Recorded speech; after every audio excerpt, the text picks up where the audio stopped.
বেগম খালেদা জিয়ার জন্য আন্তরিকভাবে তার সুস্থতার জন্য দোয়া করা আমাদের নৈতিক দায়িত্ব, ইমানি দায়িত্ব, রাজনৈতিক দায়িত্ব। যার সঙ্গে এদেশের গণতান্ত্রিক প্রেমী মানুষের গভীর সম্পর্ক, আন্দোলনের সম্পর্ক, রাজপথের সম্পর্ক ছিল।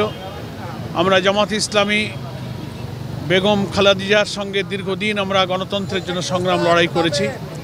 সেই নেত্রী গুরুতরভাবে অসুস্থ থাকায় আমরা ওনাকে দেখতে এবং আমাদের শুভকামনা এবং দোয়া জানাবার জন্য আজকে উপস্থিত হয়েছিলাম।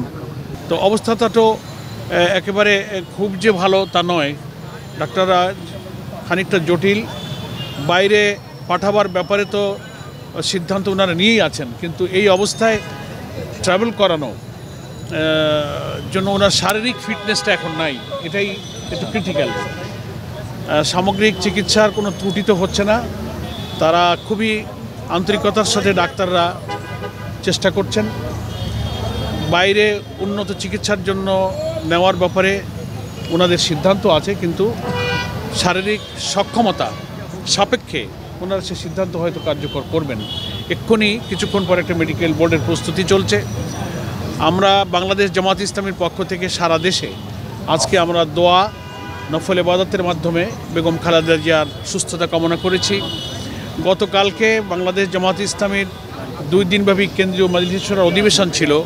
সারা দেশের কেন্দ্রীয় মজলিস শুরার সদস্য ভাই বোনেরা সেখানে উপস্থিত ছিলেন ঢাকায়। সেখানে বেগম খালেদা জিয়ার জন্য আমরা আনুষ্ঠানিকভাবে আমাদের আমির জামাত দোয়া করেছেন এবং তার সুস্থতা কামনা করেছেন। আমরা মনে করি এই দেশের গণতান্ত্রিক সংগ্রাম, ফ্যাসিবাদ বিরোধী, স্বৈরাচার বিরোধী সকল সংগ্রামে আমাদের বেগম খালেদা জিয়ার ঐতিহাসিক অবদান ছিল। ফলে জাতির রাজনৈতিক সংকটের এই কঠিন সময়ে আমাদের বেগম খালেদা জিয়া, যিনি 3 বারের প্রধানমন্ত্রীর একটা দীর্ঘ অভিজ্ঞতা নিয়ে রাজনীতি করছেন, তিনি দেশের সকল মানুষকে যেমন ভালোবাসেন, দেশের মানুষও তাকে দলমতের ঊর্ধ্বে উঠে আপন মনে করেন। আমরা মনে করি রাজনীতির গণতন্ত্রের উত্তরণে একটি নতুন বাংলাদেশের বিনির্মাণের এই সময়ে দেশনেত্রী বেগম খালেদা জিয়ার সুস্থতা এবং দীর্ঘ হায়াত আমাদের রাজনীতি দেশের জন্য প্রয়োজন। আর উনি দেশের জন্য যে অবদান রেখে গেছেন, এ দেশের মানুষ সেটা স্মরণ করবে। জামাত ইসলামের পক্ষ থেকে আমরা ওনার সুস্থতা এবং দীর্ঘ হায়াত কামনা করি। উনি যেন সুস্থ হয়ে, কর্মক্ষম হয়ে আগামী বাংলাদেশ বিনির্মাণের জন্য উনি ওনার দীর্ঘ অভিজ্ঞতা দিয়ে যথেষ্ট অবদান এবং ভূমিকা রাখতে পারেন। আমরা এই দোয়া ওনার জন্য করেছি এবং সেই কথাই আমরা আজকে জানিয়ে এসেছি। আমরা এই দোয়া করতেই থাকব এবং ওনার চিকিৎসার জন্য সুফল আল্লাহ তাআলা দান করেন। এবং ওনার যে কষ্ট হচ্ছে, দেশবাসী দলমত নির্বিশেষে ওনার জন্য পেরেশান হয়ে দোয়া করছে।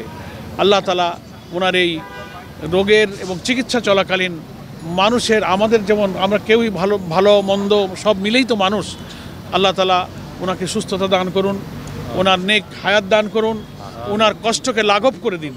আমরা এই দোয়া ওনার জন্য করেছি এবং দেশবাসীকে বলবো বেগম খালেদা জিয়ার জন্য আন্তরিকভাবে তার সুস্থতার জন্য দোয়া করা আমাদের নৈতিক দায়িত্ব, ইমানি দায়িত্ব, রাজনৈতিক দায়িত্ব। আমরা যারা রাজনীতির সাথে যুক্ত আছি, দেশবাসীকে আমি আবারও দোয়া করার জন্য আহ্বান জানিয়ে বেগম খালেদা জিয়ার সুস্থতা এবং নেক হায়াত কামনা করে আপাতত আমি ওনার স্বাস্থ্য সম্পর্কে এখন গিয়ে যা বুঝে আসলাম সে ব্যাপারে আপনাদের সামনে আমি সব কিছু ব্রিফ করছি। আল্লাহ হাফেজ, বাংলাদেশ জিন্দাবাদ।